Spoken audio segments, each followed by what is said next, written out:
నష్టం పండ్ల తోటల రైతులు ఆందోళన ఎకరాకు 50,000 పరిహారం ఇవ్వాలని రైతులు డిమాండ్.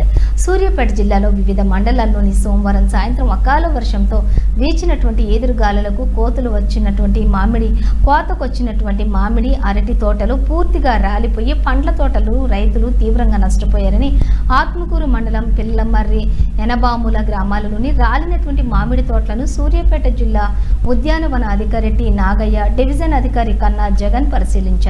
జిల్లాలో 10 మండలాల్లోని మామిడి తోటల రైతులు నష్టపోయారని 20 ఎకరాలు అరటి సాగు చేసిన రైతులు అరటి తోటలు నేల కొరికి నష్టపోయినట్లుగా 1500 ఎకరాల్లో 500 మంది రైతులు 4 రైతులకు చెందిన 20 ఎకరాల అరటి తోటలు నష్టం జరిగినట్లుగా ప్రాథమిక అంచనాలు వేసి ప్రభుత్వానికి పరిహారానికి సిఫార్సు చేయనున్నట్లుగా ఉద్యానవన జిల్లా అధికారి టి నాగయ్య తెలిపారు. వ్యవసాయ ఉద్యానవన శాఖ అధికారులు రాలిన మామిడి తోటలను పరిశీలించి అంచనాలను యుద్ధ ప్రాతిపదికన జిల్లా కేంద్రానికి పంపాలని జిల్లా అధికారి టి నాగయ్య తెలిపారు.